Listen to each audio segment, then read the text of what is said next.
the kind of short form thriller type hooky dramas. So one show that's worked really well is Liar, which is about, he said, she said, what happened on a date, four-parter.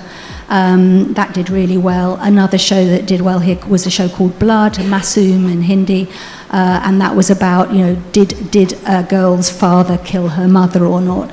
So shows that have got sort of universally accessible themes tend to do really well.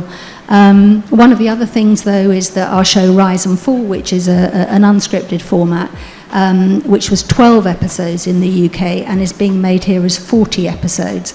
So again, that kind of ability to bring a UK format into India and suddenly find that you're amplifying it into many more episodes is also something that's quite interesting for us.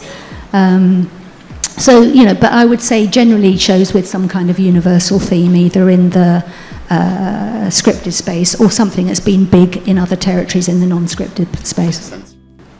My observation is that India is really similar to pretty much every other market, with the exception of the English-speaking ones around the world.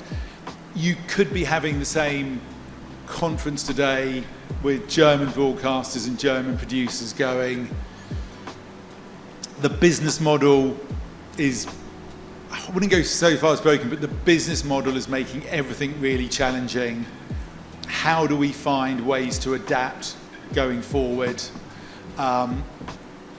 Similar to the UK, sort of 6-7 years ago, everyone was going, oh look, Netflix, Amazon, Apple, that is the saviour. Let's pivot our business model to developing for the OTT streamers.